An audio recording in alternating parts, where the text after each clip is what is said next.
Welcome back to Horn Takes Live. I am Sean Redfern of the Horn Takes podcast. I am joined by CJ Vogel of On Texas Football, and hopefully we'll have Erick Henry of Horns 24/7 in here in a minute.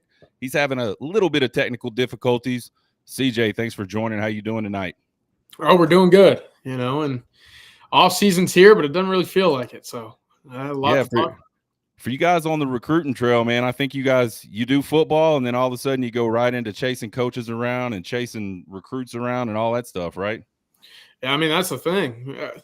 I couldn't imagine being a high school or a college coach at the moment. You just finished up 18 games. Now you got to go recruit on the road again, prepare for the next year. You don't ever get a day off for them. No, that job. When I was in high school, I thought being a college football coach would probably be the coolest thing ever. And more, that job just seems to be something that it would be cool. But man, you talk about just never getting a chance to be yourself and do things with your family. Like it's got to all be sports for sure. And I don't know. I don't know how they do it, honestly. But it is what it is. We got Erick Henry finally back in here for Horns 24/7. How you doing, Erick? Oh man, good afternoon, fellas. Sorry about that, boys. I treated myself over Christmas to like a new setup here with the office, and I got multiple screens and audio, and it just threw to the wrong audio. So we're all good now, fellas. It didn't work, man. See, that's what happens with technology. It never does what you want it to do. No doubt. All right, y'all. Let's talk a little bit about this 2024 season. High expectations, obviously, headed in. Big disappointment in the Cotton Bowl. I think a lot of people across the college football world, definitely Texas fans, felt like this was a Texas team that could compete for a national championship. Did this 2024 team fall short, meet, or exceed you guys' expectations? Ooh, CJ, you want to take it first? Yeah, I think it pretty met the par that was set coming into the year. I mean, Texas was number 4, number 5 coming into the year in the preseason. I know that they had lost some pieces, 11 draft picks from the year before, but you got Quinn, you got the offensive line returning. That was expected to be what kind of led the way in my eyes. And then, of course, you make it to the SEC championship game. You're probably a kicker away from hoisting that trophy. You go 3-0 against all your rivals, and then really you're a yard shy of potentially playing for a national championship. It's hard to be super upset. I think it was a bit rockier than I would have expected coming into this year. But look, you won a lot of football games, and once again, you put yourself on a stage to play in front of a national audience, which is only going to help later down the road. Yeah, listen, this is kind of my take, and I know being, kind of a Texas outsider, right? Someone who didn't go to the university, is not a Texan. I've kind of got this 10,000 foot view, but in my mind, I look at it as a success. And I know a lot of, the national fan perspectives be like, man, we fell short again in the semifinals, didn't make the national championship. But I can't help but juxtapose the last 2 years, 25 wins compared to, the previous 15 years, right? And there were years around the 40 acres when you guys would kill for, 3 seasons worth of 25 wins, right? To get those in 2, to kind of, piggyback off what CJ said. I think in my mind, you take a look at the preseason injuries, right? You lose CJ Baxter. Obviously, Christian Clark, to a lesser extent, would have been a 3rd, 4th back on the roster in terms of the depth chart, but you lose Derek Williams. You get banged up. I think the only thing in my mind, and listen, I've been a Quinn Ewers defender, right? You can check anything out I've written over on the side over Horns 24/7. I've been a Quinn Ewers defender, but I will say the natural expectation in my mind, and this just comes with playing quarterback, right, fellas, is when the pieces around you go down, you expect the quarterback to rise. It's probably unfair to compare Quinn to Patrick Mahomes, but you look at Kansas City, right? They say, hey, we lose a piece here, we lose a piece there. We expect, number 15 to take us there, right? And that maybe is the disappointment, is that Quinn couldn't necessarily rise above some of those things. But overall, as a whole, I think you have to view this season as a success. Yeah, I think for me, I think this is a mixed bag of a season. I absolutely making it back-to-back semifinals is a big deal for this program. It's not where you'd want to be. Obviously, every single Texas fan thought we could make it to the national championship, wanted to be in that national championship. Really, I think thought we could actually compete and probably win the national championship. And it was kind of interesting because I don't think this season really played out the way a lot of folks thought it would play out. I think coming into the season, you looked at 2024 and you saw Quinn Ewers, you saw that offensive line coming back, you saw CJ Baxter, you saw that stable of running backs, you saw the kind of the thunder and the lightning piece you had with Baxter and you had with Blue and Wisner and then all those wide receivers they went out and got in the portal and the young guys they brought in, and you just thought this was going to be just the most explosive offense that's ever been at the University of Texas. And I think it kind of was, but just in spurts. It was not very consistent. They couldn't find a way to get a running game going along with that very consistently. We'd see games like the Kentucky game where they'd go off for almost 300 yards, the Clemson game where they'd go off for almost 300 yards.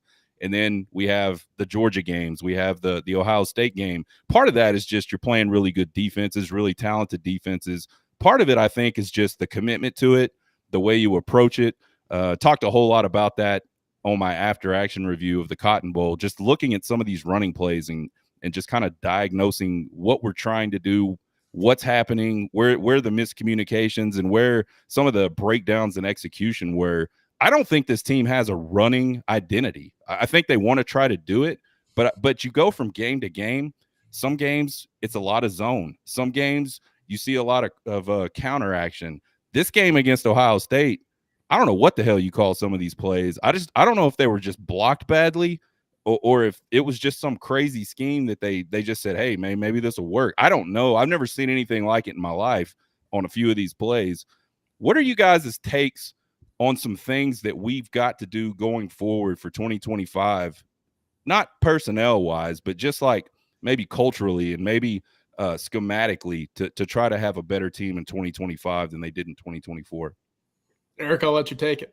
Yeah, no, I mean, listen, let me touch on the run thing first, right? Because I do find that interesting, Sean, is, I kind of went back and forth with Steve Sarkisian in the early part of the year when I'd say, hey, you're getting some chunk plays in the run game, but you're not consistently running it, right? When everyone in the stadium knows you need to run the football, you're not necessarily, in those power run situations, not really having finding success. And Steve would, rightfully so, as any coach is going to do after a win, look at the stat sheet and say, hey, if I've got 300 yards passing and 200 yards rushing, I feel like I got a good day. But anyone can do math, right? If you rip off an 80-yard run, the next 4 runs are for a yard, right? It's going to look like you had a great rushing day, but we all know what it is. I do think that, to your point, Texas's run identity was something I felt like they were trying to figure out. I felt like, to an extent, they were trying to, see, okay, this is what maybe Quintrevion Wisner does well. And and to your point, we saw them go a little more, gap scheme as opposed to some of the things that is kind of the staple of Texas's offense. Maybe kind of fit some of those back. So that is something that I think you will be able to kind of, work through in the offseason. You have Kyle Flood. You're going to get CJ Baxter back. That's something that's really interesting. But overall, this is something I think kind of goes under the radar. And I actually just wrote this up on the site, is this year, Texas scored its fewest amount of points per game than they have in any of Steve Sarkisian's 4 years, right? And we're talking about a guy who, entering this year in Steve Sarkisian, you felt like this is the year, and I'm sure CJ will touch on this as well. You got the receivers, the pass games here. It's going to open up. This is going to be the year it's going to look like Sark's years at Alabama, right? Where they're averaging 40 and 45 points per game. That never materialized. So I think, in my mind, to take that next step forward, I think it's just having that consistent offensive, not explosion, but just that consistent, potency from the offense that says, hey, we can go toe-to-toe and play with any team in the nation in that regard. I think you put it well. I mean, it was nothing more than frustration for most of the year because, again, especially towards the back half, you'd either run for 250 or you'd run for about 30. It's like, okay, we're either getting the offense at full power or you're getting an offense that's completely hamstrung and running on 3 wheels. And that's not how you're going to win football games whenever you needed to. And the Ohio State was a game that you absolutely needed to win to continue your season, right? You barely skated by against Arizona State. You needed a 4th and 13 because you couldn't chew clock with the run game to hold on to a 16-point fourth quarter lead. That's one of those things that just hampered on. And I don't know if the Baxter injury necessarily hurt Texas from a schematic approach. Maybe it probably hurt from a personnel, right? Baxter, 5-star guy. We saw how talented he is from his freshman campaign, but how much of that and how recently or how quickly could Texas have changed the scheme before the season kicked off? I think that's a tall task, but at the same time, you got to play to the strengths of your backs. And Sarkisian's talked about that. I got to get my playmakers the ball in space. That's a big part of it. Well, when you're talking about running back specifically, there's a clear difference between Jaden Blue and Trey Wisner, what they do well, right? Trey Wisner really good at finding a little sliver, getting skinny, and making big yards out of that. Jaden Blue on the outside, you hit, you basically say, go to this gap or that gap and let the speed take you home. And we saw that at times. But whenever you have either in and out and use the same, approach running wise, it doesn't fit the other. And I think at times that's where it bit Texas even more than anything. I think there has to be more of an interior push on the offensive line for 25. We'll see if that actually plays out or not. But too many times, and obviously your season ended on it, too many times did you have a 4th and 1, a 3rd and 1, a goal line opportunity, and you couldn't gain that yard. And that's an issue. Yeah, I mean, as a former offensive lineman, you guys are kind of talking about some of my frustration with all of this. Is it's really hard to do a lot of different things well as an offensive lineman, and I almost think the approach of I've got to figure out what my backs can do well versus I've got to figure out what my offensive line can do well is kind of counterproductive. You've got 5 guys up there that are going to try to make you a whole, right? But if every single week is a different play or a different sort of game plan and a different, like completely different game plan in terms of the running game, it's really tough to get in a rhythm and get good at doing anything. Yeah. And I understand Blue, Wisner, 2 different guys, and certainly with Baxter going down, before the season even started, I know that threw a huge wrench right in the spokes of Steve Sarkisian's wheel, right? I mean, he was not expecting that. He probably had big plans for a power running game. I think maybe you got to stick with that because that's what the guys are teed up and ready to. That's what you worked on in spring. That's what you've been working on in fall camp. I think that's what you got to keep doing. I still think you get that explosiveness out of Blue by getting him the ball in the pass game. We've seen that a lot, especially late in the season. Really interesting to kind of just break down and talk about all those different things and not necessarily question them, like as in Steve Sarkisian doesn't know what he's doing, but just like pose the questions, have the conversations. I want to get back to Baxter. That was obviously, and I said this on my show the other day, I used to be a small back apologist. I used to say, these small guys can do the same thing the big guys can do. You just got to give them some space, right? After watching that Ohio State game and probably that Georgia game too, I am no longer a small back apologist, and I think we absolutely have to go out and recruit some bigger guys at the running back position. We got to get some meat, and I know we've got Baxter, and I know we've got the freshman, and his name's escaping me right now, but he had an Achilles injury in fall camp. And those are never good. Those can sometimes be career enders. We'll keep our fingers crossed that he can make that recovery and get back in the game and play well. And then you have the ACL for Baxter, and those are kind of, I don't know what the percentages are. Some guys come back from them and they're just fine. Other guys come back from them and they have issues going forward. I don't know if you're Steve Sarkisian, if you can count on those 2 guys like you were counting on them last year coming into the season before their injuries. What do you guys think about that? And what do you guys think Sark will do maybe in the portal after this spring cycle to maybe address some of that? I think, fortunately, you got a lot of bodies, right? And, it's one thing to come back from injury. It's another thing to be brand new to football. But other than that, Texas has, really 5-6 capable bodies right now in the running back room that you hope are at least close to fully healthy by the start of next year. Now, do you have bodies that are capable for individual, parts of the game, right? Do you have a short yardage back? Do you have a guy that can be the blazer out of the backfield on the outside zone? Do you have a guy that can catch? One thing for Texas that was very abundantly clear is that, and to kind of follow what you were saying, Sean, is you had a small back following up a small back, right? That was the complement. You didn't have necessarily that big bruiser to come in and change the game on a short yardage situation, but you had 2 guys in Texas, Wisner and Blue. They were both top 3 in SEC in receiving yards this year. So that would have been great if you had the offset of, okay, now we got a 225, 230 pound guy that can get you the short yardage. They tried to make that Erick Gibson, obviously, freshman, hurdles kind of hindered the idea that he could be a regular piece of this rotation. But next year, and again, it all depends on rehabilitation, what they look like in summer conditioning and fall camp, et cetera. You got a lot of guys and a lot of different skill sets, right? Could James Simon add 15 pounds? Could he be a guy at 220 that sees some sort of work? Who knows what Erick Gibson comes in looking like physically, because he's one of those freaky specimens out of high school that you look at and you say, oh, he's got to turn sideways to get through doors, So it's all, fun to sit and kind of hypothesize, but you got 8 months to kind of figure it out. And the biggest thing above all is CJ Baxter looking like the CJ Baxter before the injury, because that would solve just about every issue that you have at the running back spot in my eyes. Yeah, listen, Sean, I'll kind of piggyback off what CJ said, because I kind of have a philosophy when it comes to running backs, right? Part of it is mentality, and part of it is skills. This is what I mean, right?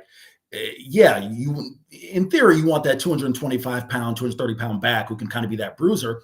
But as CJ said, if you see Christian Clark and Jarrett Gibson, I think they were listed at 205, but they're lower halves. I mean, those are thickly built backs, right? Mm-hmm. So when they learn how to run in the scheme that Tashard Choice, Kyle Flood, Steve Sarkisian are trying to execute, that to me is where that skill aspect comes in, right? Because listen, CJ Baxter's from my neck of the woods. It's from Orlando, Florida, went to Edgewater. I've seen CJ since he was 15, 16 years old. One of the most skilled, physically gifted, talented backs you'll come across is the reason he was the number one running back recruit in his class. But as he noted, Edgewater runs a lot of gap scheme, right? It's like, here's the ball, here's the gap, go be bigger, quicker, and faster and stronger than everybody else and go run for 80 yards and a touchdown, right? When you get to this level, I think one of the things that set, going back to 2023, Jonathan Brooks apart from CJ Baxter is his ability to kind of know how to operate the running back scheme in terms of what they're looking to do. And that guy who consistently, you remember this about Jonathan Brooks, moving forward, he'll gain 4 or 5 yards, always falling forward, where CJ Baxter would kind of, upon initial contact, get stuffed. And you'd wonder, or maybe not stuffed, but, if it's a 3-yard gain, he's getting 3 yards. He's not kind of falling forward for that 4th, 5th, 6th yard, right? That, to me, I think is going to be interesting. Where does he kind of progress in his game coming off of a serious knee injury, which wasn't just an ACL? It was the ACL. I believe he had a little bit of LCL as well. I don't necessarily know what the PCL. But that is something you're going to see. How is he going to progress coming off that injury? That's a great point. Yeah, I mean, and that's kind of what I was asking the question, and it's kind of saying, I don't know that if you're Sark, I don't know if you go, man, I get CJ Baxter back this year. Again, we all hope he does come back and steps right in where he left off. Maybe that happens, maybe it doesn't. So I think it's important that they figure out something in the running game, and I think a lot of it too, going back to schematics and things like that. Take some of the guesswork out of these guys' head. Just get them the ball, get the offensive line moving and moving people, and you just find space that way. I don't think these running backs are good at just going, okay, the hole's here, that's where I'm going, because the blocking schemes really don't allow for that. It's a lot of zone blocking, and even when they try to throw in some power stuff, some of the stuff they do just doesn't make a whole lot of sense to me. So I think a revamp, and I don't mean like a complete revamp. I just mean like get back to the basics. Running game doesn't have to be complicated. Let's be bigger. Let's be stronger. Let's be more, efficient at it.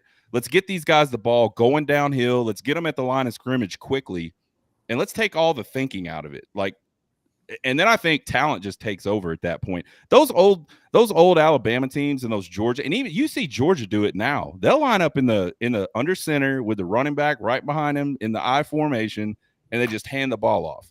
And there's no thinking about it. This is where I'm going. The big guys up front are just pushing bodies. And even if you get 5 hats on 5 hats, you got a chance if you're just getting downhill. The problem is you start going sideways and thinking, and I should do this and I should do that. And the offensive linemen are thinking too much, nothing happens. So I think that would be super helpful. And I think going back to, the expectations of this team, there's a whole lot of talk about Quinn Ewers and whether he met expectations, didn't meet expectations. You see it all over Twitter. There's guys that, oh, man, I'm so glad Quinn Ewers is gone. And you got the other guys that are, without Quinn Ewers, we wouldn't be here today. Sometimes the truth is in the middle. Despite the fact that I think, Quinn Ewers is not perfect, we're not where we are today without Quinn Ewers guy. He has his flaws, but the people that just are constantly on him, I don't think they realize that the running game wasn't that great this year. Big in spurts, like you said, Eric, but just not consistent enough to do. I mean, we run play action the first play of almost every game. And then we don't run the ball for like 5 or 6 plays usually. So what are we play actioning off of? Like we haven't handed the ball off yet. So that's all on Quinn, and there's a lot of that stuff. So I don't know. Be interesting to see headed into 2025. I want to throw this up here. I did a Twitter poll, and I don't know if you got to see this, Eric. I don't know if you were still having some technical difficulties or not, but I did a Twitter poll the other day, and I said better version of Texas football, 2024 or 2025. 73 votes, 72%, a little over 72% said the 2025 version of Texas football will be better than the 2024 version. And I just, man, I got to take a step back from that and think to myself, seriously? Like, we're losing 8 starters on offense, 4 of the 5 starting offensive linemen. We're going to put a new quarterback back there. And I know Arch Manning is he's the second coming, right? I get that.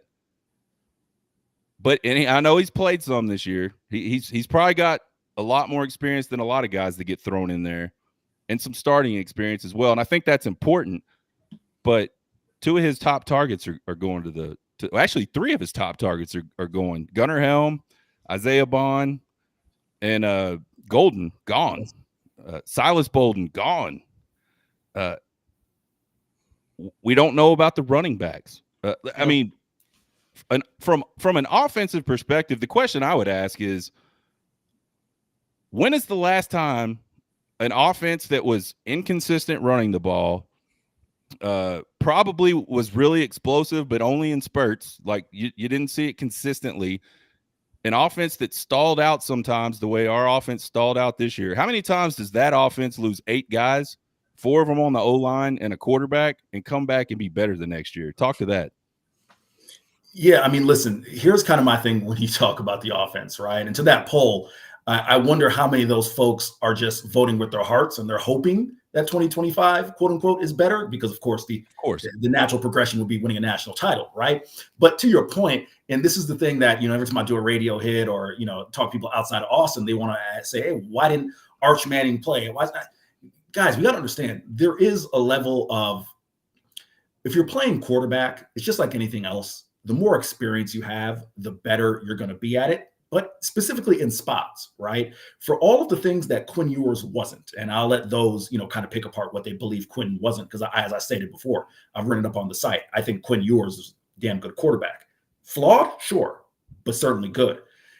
Look no further than the Louisiana Monroe game, right? When I think Arch Manning got that start, completed something like 55% of his passes. You're thinking, okay, they're coming to play in a Louisiana Monroe team that, has been trash for the past 3-4 years, going to come in, put up 70 points. That's going to kickstart the Arch Heisman talk, and Quinn will never get his job back. Well, we saw what happened, right?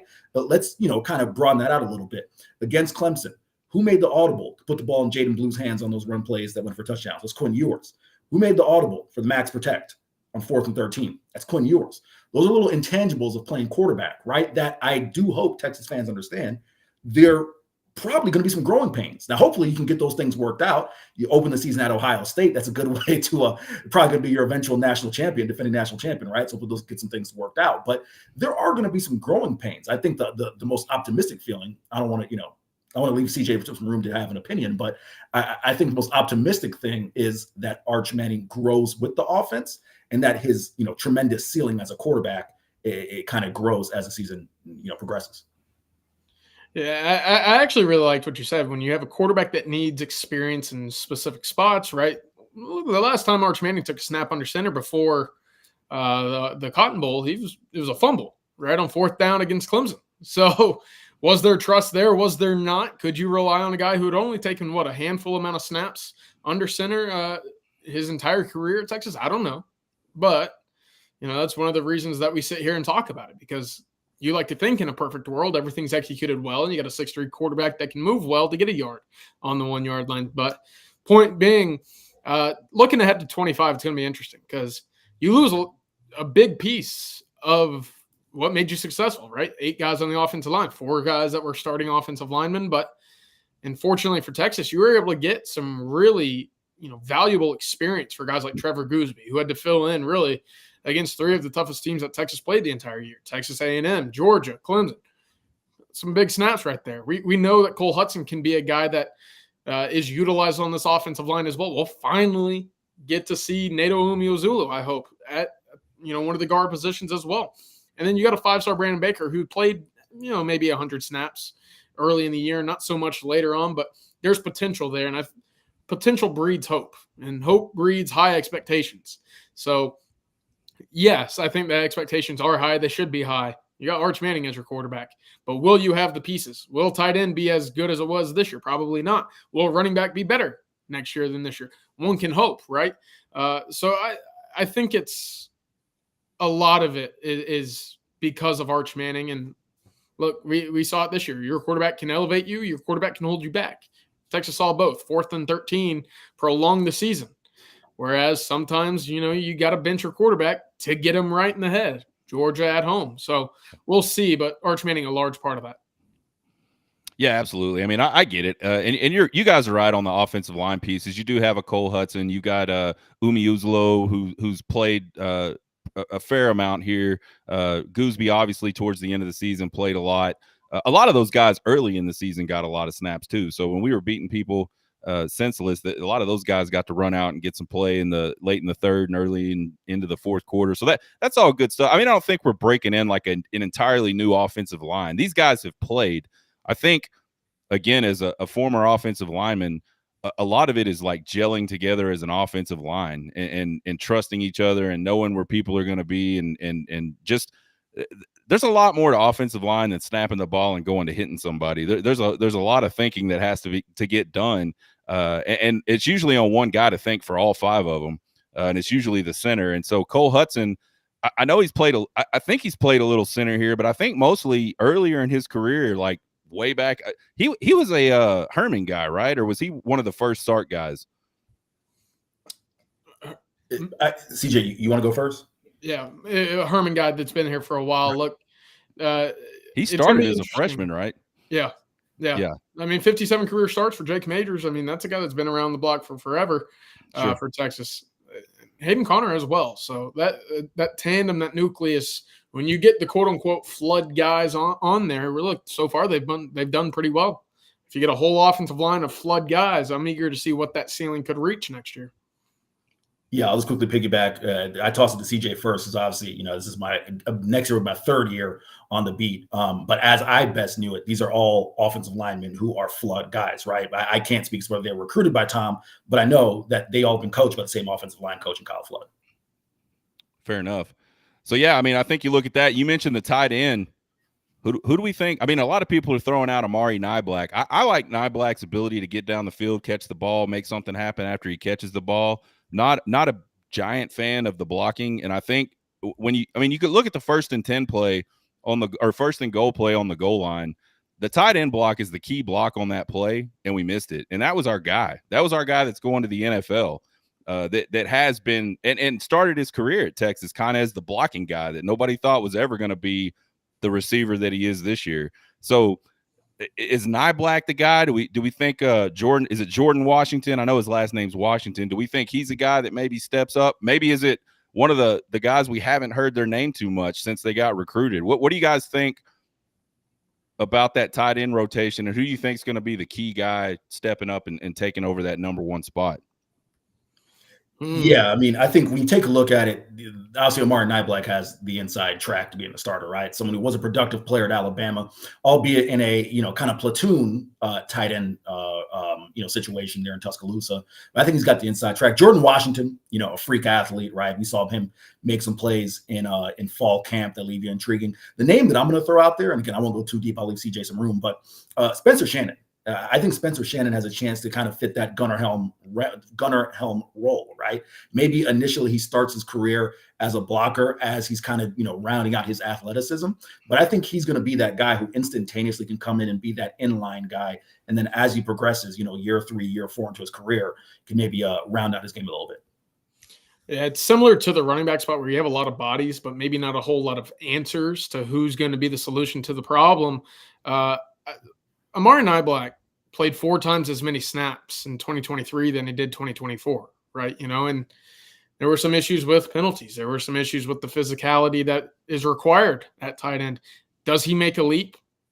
Very well could happen. We talk about it all the time, how much he can run down the field, how much of a mismatch he could be in space. Will he be able to bridge the gap to be able to an inline blocking guy. We'll see. I like Jordan Washington a lot. I think that his frame as a guy who was a high school kid or a basketball player in high school really exploded when he got to a nutritional program, a weight training program, kind of bought all the way into football.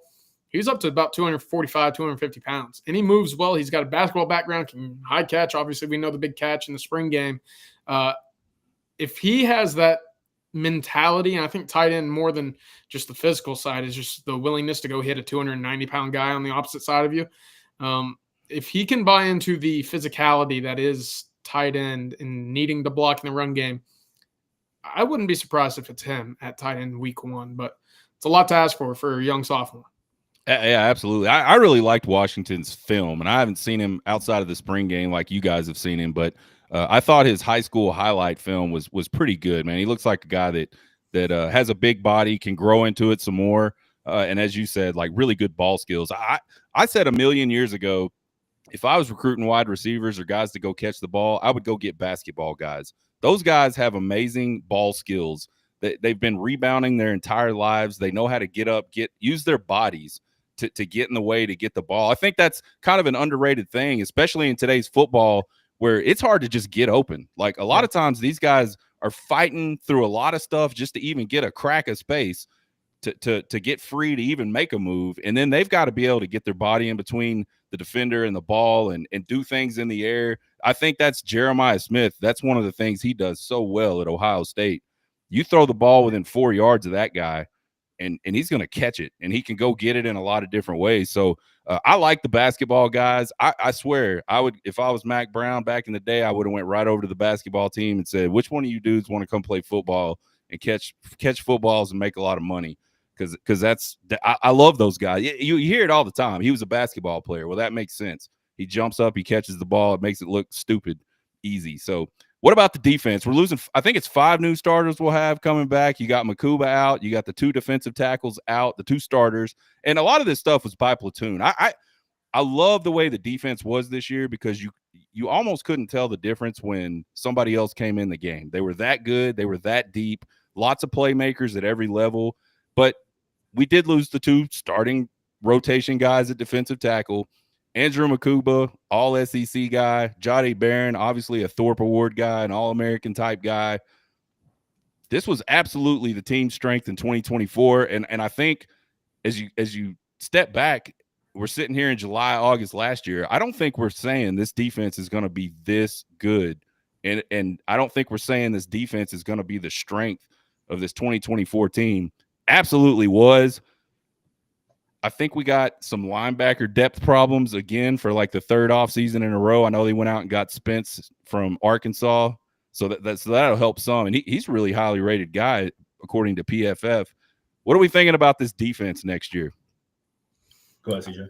I actually really like the pieces on defense, and maybe depth is something that you figure out via the spring portal, whatnot. Defensive line's still a place that Texas needs to get a body or 2 at least. But you got game changers in my eyes on the defensive side of the ball, and that's exactly what you had in 24, right? You know, if you can carry that over, look, Trey Moore returning, Colin Simmons year 2, that's a pretty good start. And then you look out wide, I mean, Manny Muhammad, you know, I think Derek Williams returning is going to be big, you know, and of course the nucleus, the guy that holds it all together is Michael Taft. You know, he's probably the heartbeat of the team outside of what would be the quarterback with Arch Manning next year. But that locker room guy that takes command of the locker room, the leadership, the huddle, that's Michael Taft. Oh, and that doesn't mention the biggest snub of them all for the Butkus is Anthony Hill, right? Leon Glafau, I think Ty Anthony Smith is going to contribute a really solid bit as well. I love the pieces. It's all about finding the rest of the cohesiveness that runs with the depth.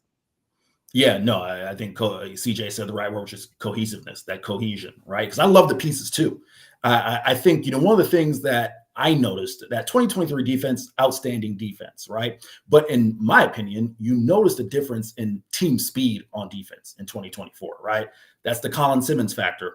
That's to a lesser extent the Trey Moore factor, the Anthony Hill moving in at Mike, you know, Jahdae Barron going outside, which allows Jalen Gilbo to get on the field, Andrew Makuba, right? So for me, I take a look at some of the pieces now, and I'm a big Jelani McDonald guy, right? Jelani really impressed me, CJ and Sean, when they played him a little bit in the star against Arizona State, right? And obviously that was, a factor of that offense facing Cam Scatterbo.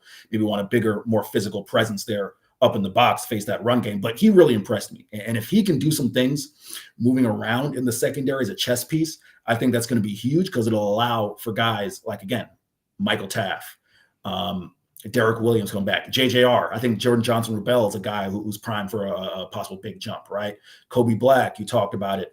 The big question for me is defensive tackle, right? Now, you obviously brought in some guys already in Cole Brevard and the other kid, I'm forgetting his name right now.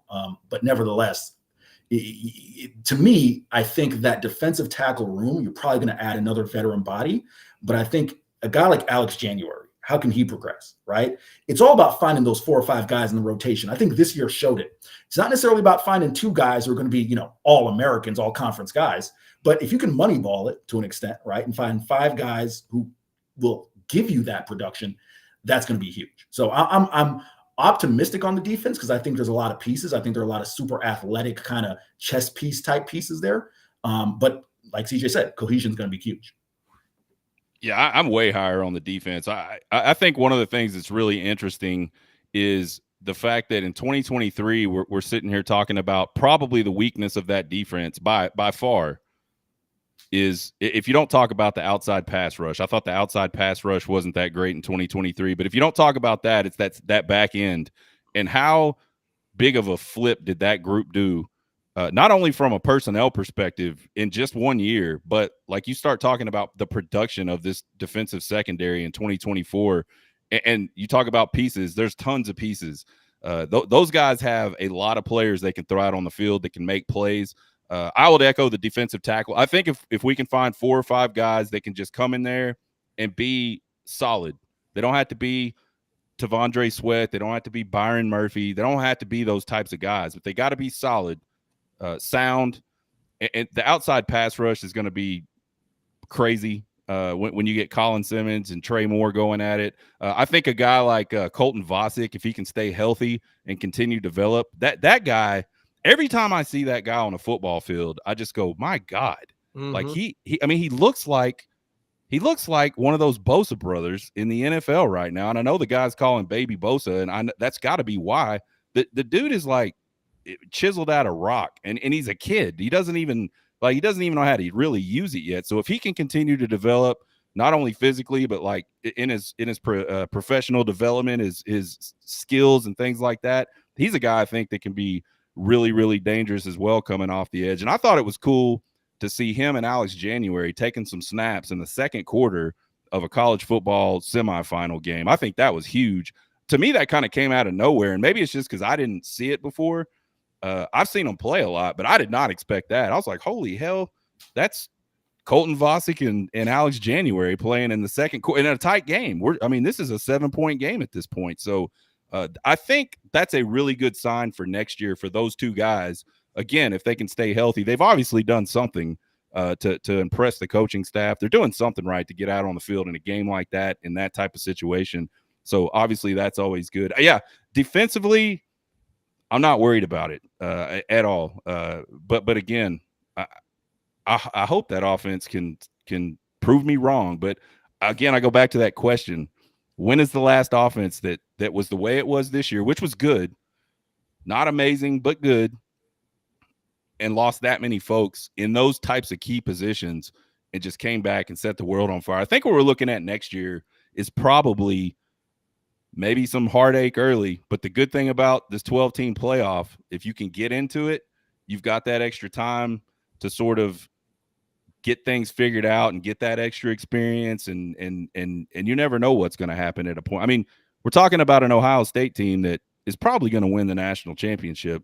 I don't think Notre Dame doesn't have a chance like a lot of people do, but I think a lot of things are going to have to go right for them to win that game on Monday night.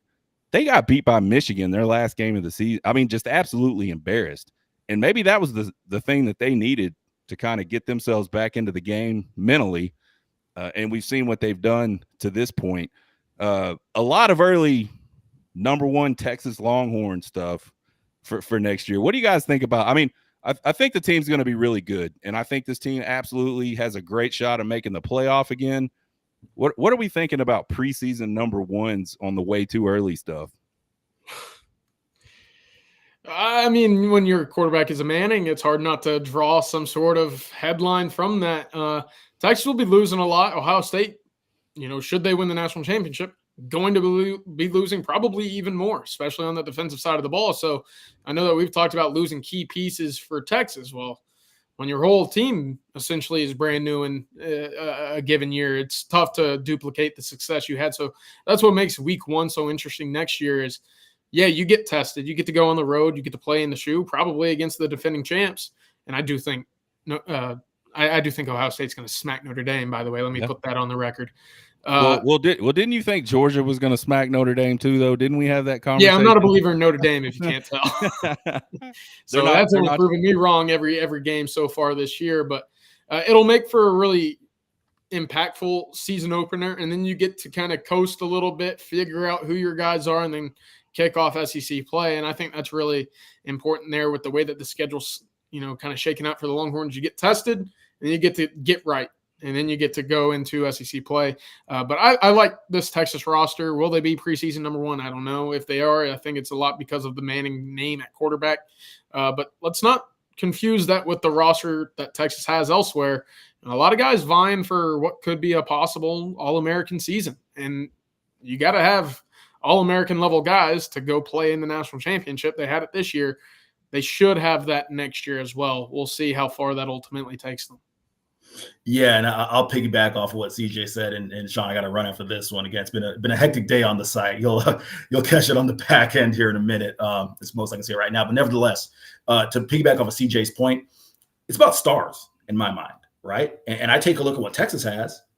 Let's start on the offensive side of the ball. Everyone talks about Jeremiah Smith, Ryan Williams. Did you know he's 17? Because I know you guys didn't know that, right? Like, yeah, I didn't. Who knew, right? Everyone talks about those guys. Take a look at Ryan Wingo. Jeremiah Smith had 98 targets this year. Ryan Williams had 86. Ryan Wingo only had 55. If you took Ryan Wingo's numbers and you gave him 80, 85 targets, we'd be talking about him in that same category. I'll give a cheap plug to TJ Moore from Clemson as another true freshman receiver just because he went to Ball High School in Tampa. But nevertheless, you'd be talking about him as far as that stratosphere of guys like, man, superstar true freshman. But he doesn't get that right now because he was in a loaded receiver rotation, right? So there's a piece.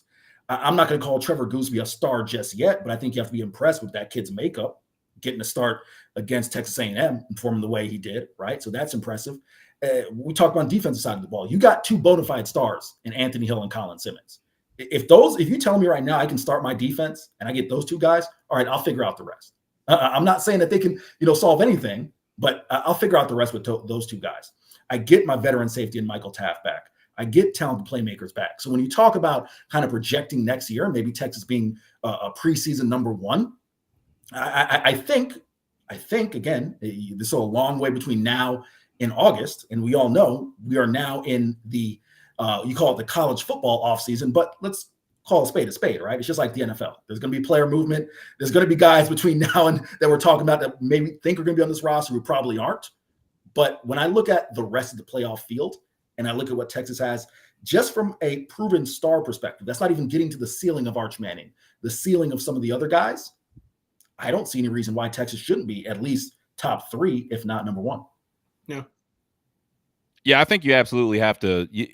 I'm thinking top five for sure. Like I'm not one of these. I don't want you guys to confuse me as like they're a 10 or 15 type.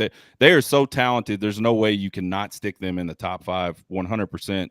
And I think one of the things that I'm having to get used to, and I think a lot of college football fans are going to have to get used to, is I think maybe not to the extent that college basketball has become the way it's become, where you don't get players for very long. You don't get to bring a team in as a bunch. You don't get to bring like a freshman class in and graduate a freshman class and they've all played together. That very rarely happens. That's starting to happen in college football more and more and more. So at that point, it does sort of take on like an NFL type feel where you can bring in one key star, like you said, Eric, and that guy can make a big difference and propel you to a championship. So it'll be kind of interesting to see the way college football kind of plays out over the next few years and how all these teams continue to deal with this attrition. I've said multiple times, like I think that the era of like or the possibility of seeing an Alabama type run gone, because I just don't think you're going to see the depth. I mean, it's not impossible. It would take just the most absolute greatest coaching job of ever, all time ever to do that. Nick Saban got to bring guys in, stack talent. They couldn't go anywhere. And he just kept having this wave of 5 stars he could throw at people. You're not going to see that as much anymore. And I think that'll be interesting to see what happens to college football. Does a team like Arizona State, who made it into the first college football playoff, can they use this as a little bit of momentum to get some guys in the portal that they wouldn't normally get? Can they piggyback on this season with another run in the playoffs? And then what can that start doing to teams that you would never look at and go, man, that team is going to be a competitor in the college football playoff? I think all that stuff's interesting. Erick, man, I appreciate you joining us. You got to run whenever you got to. We appreciate you coming on. You guys can check out Erick at Horns 24/7. Also on Twitter, I'll throw his information back up there again so you guys can see it. Really good beat writer. He gets to go up in the press box. Both these dudes do, man. That's why I love both these dudes. They get to go in the press box and be VIPs and watch the game. Appreciate it, Erick. Have a good one. Appreciate you. CJ, what do you got for us? One last thought. What's your biggest thought headed into 2025? If you got to have one last thought. Yeah, I just think the program's in a good spot. You back-to-back Final Fours, you got a lot of talent, as we talked about earlier. For now, a lot of the coaches' retention has been very good for the Longhorns, right? You've replaced coaches who have gone elsewhere with other really solid coaches who value development. Kenny Baker, Chris Jackson coming from the NFL. I don't think that we see the years of Vernon Broughton and Alfred Collins unless it's because of Kenny Baker, right? And so that's encouraging. And of course, just stacking talented class after talented class. You add the number 1 class in the country this year. Will those guys be immediate impact this year? We'll see, right? It's tough to ask for any true freshman to become a true impact guy immediately for a team that has this much talent. But just the program is in a really probably the healthiest it's been since, the Colt McCoy days. And that's a great sign for Texas. Yeah, absolutely. I mean, I think if you're a Texas fan, you should be absolutely ecstatic about what Sark has built in a relatively short amount of time. I mean, you have the Sonny Dykes story where the coach there for like half a minute and they go to the national championship game. Yeah, they got blasted, but that was cool for TCU fans for a minute. And I think when people see that, they're like, well, why can't we do that? We should be able to do that. I think the key thing about Sark, the way he approached building this program, was he knew it was going to take some time. He knew we were going to have to suffer, but he did it right. He really focused on the culture. He got guys that could have probably helped the team on the field out of the program because they weren't helping the team in the locker room. They weren't helping the team in the offseason. So, and I think that's a big part of it is really, the full package of what it takes to build a program like that. So I think Sark's doing an amazing job. We should all be, again, ecstatic to be following Texas Longhorns, and I'm ecstatic to get to talk to you guys about Texas Longhorns. CJ, I appreciate it. Have yourself a good night. You guys can check us out on Twitter, TikTok, as long as it's around. I don't know how much longer that is. At Horn Takes. We're on YouTube as well. Obviously, we're streaming live to YouTube right now. You can find CJ. We'll throw his stuff back up there again. That's CJ's Twitter. He's all over Twitter. He's all over 6th Street. You'll see him at 6th Street if you go to 6th Street.